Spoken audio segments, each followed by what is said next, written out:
Hey everybody, this is Ryan, and I am here on Wireless Wednesday, and Bill Krieger is here too.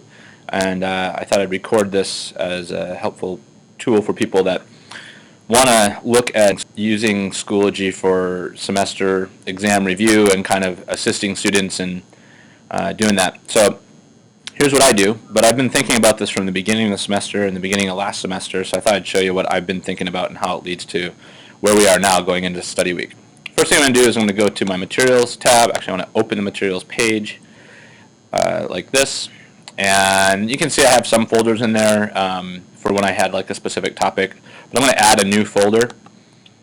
And I'm going to call it Sem 2 Final Exam Review. Don't really need a date on it. I mean, I guess I could put the date of the final exam if I want to date it for my students or something like that. And while I'm building it right now, I'm going to make it hidden, and just so that if students are on Schoology right at the same moment, they aren't confused by anything that's showing up for them. The thing I'm going to do just to sort of make it convenient is I'm going to grab it right here on that little arrow, and I'm going to drag it up to the top and make it my first folder visible. Oh, that didn't work. It will, though. I swear. We have the ability. There we go. So now it's up there. From there, now that I have the folder built, I'm going to go back down here and start looking at some of my other materials that I feel like pointing students directly at those materials that we've covered through the semester is really helpful to them to know like which things are testable on the final exam or what were things that weren't really relevant to testing on the exam. So what I'm going to do is I'm going to start with my tests and quizzes. The tool that I use mostly for review in my classes. I don't actually use the test quiz tool on Schoology for any summative quizzes. I use them for formative, so it's more like a review questions or like open book like response to something that we've looked at in class, or just kind of like a homework. It's almost like a digital worksheet. So for instance, I'm going to take this Article 39. It says quiz on there, but really it was a review. And all I'm going to do is choose over here on my gear wheel to add it to a folder. And as you can guess, I'm going to add it to the Semester 2 Final Exam Review. Now this, I can show you really quickly right here. This is why I moved that folder to the top, because then I don't have to do, it defaults to that. I don't have to go find it in this list here every time I add something. So it's the first folder that shows up. I hit submit. And that quiz is still here under all my past quizzes, but it shows up there under quizzes, but now I'm really pointing the kids to that quiz as something that they need to go back and study to make sure that they know those topics. One thing I want to double check though is I'm going to open this quiz up. I'm clicking on Article 39 quiz. I'm going to go into it. I want to double check the settings. So I'm clicking on this settings button right here, and I'm going to change a couple things. They've already done this. I've already graded it, and they've already submitted their answers and stuff. I do have them able to review the questions already and resume it after they've already submitted to it, and they can view what they submitted. I still don't want to show them the correct answers. I want them to learn from their mistakes and maybe have to look up the right answer to kind of learn it a little better, as opposed to just giving them the order. I'm going to make the questions so they're not in random order, so that if they're studying with another student, that they can kind of talk about what did you get for number 1 or number 2. That's a small thing. And then I'm also going to make the attempt limit unlimited. And I don't really have to sort by grade by, because I've already graded this. Now the availability, the most important thing, is hidden now, and I just want to make it available now. So it's available to students if they want to look at it in the folder. You need to click Save All Those Changes. And now students, if they go to the Semester 2 Final Exam Review folder, they will see, once I open it up, the folder is hidden, so that the quiz is hidden. They can click on it. They can go back and see what they did last time. They can make another attempt. So maybe they got 10 out of 13 on that review quiz on Article 39 the first time. They can go back and do it again and try and correct their mistakes and see how they do. That's an example of how I use quiz, but I have a lot of those from the semester. Another thing I did this semester, and I talked about this at a different Wednesday wireless tech lunch, was I used the discussion boards for study guide. So, for example, study guide articles 27 to 30. Here is a discussion board that I put a bunch of topics from that unit. 27 to 30 was a unit, and I listed a bunch of topics that would be on their test that we covered in class, covered in the book, covered in other assignments, and then I assigned each student a number, or some had two students per number because there's only 23 items.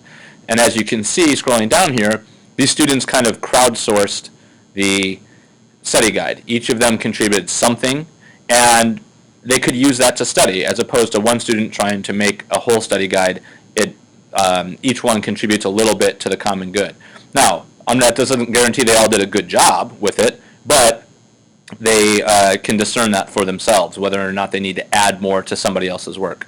So here's a study guide option, and I'm going to put that in the folder. So again, I'm back in the list of all my discussions, and I go to Add to Folder, and Semester 2 Final Exam Review is my default folder right now because it's on the top of my folder list.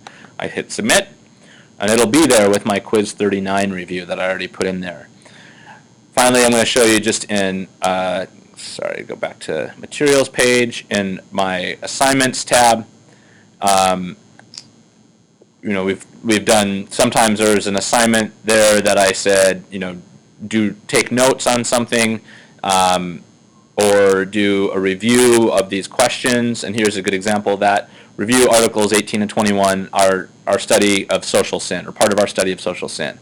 I definitely want them to look back at that, so I'm going to add that to the folder, Semester 2 Final Exam, and I'm going to submit that there. Now, one thing I noticed as I was submitting that is that assignment, Review Articles 18 and 21 Social Sin, has a lock next to it. That means that I wanted students to turn it in, and they had a deadline, but it locked at the deadline. So you can see these are the students that got it in before the deadline. They got their work done, but eventually I put a lock on it so students would stop submitting to that Dropbox. And as you can see right here, I got 26 out of 27. I'm not going to reveal who didn't do their homework on that one. They actually have their work for this in their own Google Drive, because what I had done is I gave them a Google Doc like this to start with, and they had to work on it. But they, by adding this to the review folder, I'm basically pointing at it and saying, like, this is stuff that's going to be on the final exam. So now if I go back to my Semester 2 Final Exam Review folder up here, where this assignment now lives. Oh wait, I never unlocked that other one. So I need to actually go back in here and unlock it. Edit. And it locked on the due date, and now I want to make it unlocked. So if they need to go back in there, they can, but they have their work in their own Google Drive, and it's also turned into me. Okay. So I have one example of one quiz review that I've used. I have one example of one discussion board I've used. I have one example of one assignment that I've used. I have another kind of random thing I want to show you, that you might have some outside sources that you are going to use, and I actually have something that I've found that actually was something made by a student at another school. I don't even know where, but this is her, Abby Berry, I guess is her name, and this is on the website, very useful website called Quizlet. And at her school, she created, or her teacher assigned her to create, a Quizlet about the circle of social action. That's a concept that shows up in our textbook. We covered it this semester, and I did give this to my students as a resource back in February when we were studying the circle of social action, but I want to remind them that they have it. So I'm up here, I'm going to simply copy that web address, and then I'm going to click back over to my Semester 2 Final Exam Review folder, and I want to add a link. I'm going to click on link there. I'm going to paste that in there, and I'm going to title this Circle of Social Action Quizlet Review. I'm going to add that, and it'll show up there in the folder, so they have a variety of resources to work with in that folder. In class, and I will point to this folder. I will put a message on our wall saying, like, if you're looking for resources, this is where they all are. I'm not printing a study guide. This is actually even better than a study guide because it's the work you've already done, and I'm not going to ask anything that doesn't show up in these resources. Now I have about 30 more things I need to add to this folder right now, but I gave you an example of a few different ones. And if you have any questions, obviously you can email me, and I'd love to help you with this. Also, in talking to Bill right before we got started, I realized that many of you have already kind of done your preparations for your students to review. You might have a study guide or some method that you've been using in your class and it works great. This is just an idea, and it might inform how you start next year in the fall, how you're using Schoology, using some of the different tools that Schoology offers. And if you want to follow up with me on how to do this, or anything that you saw in here, whether it's about making a study guide review or how I'm using quizzes or articles or assignments or anything like that, or discussions in the Schoology platform, let me know. Happy to talk to any of you. Thanks a lot, and good luck with your finals.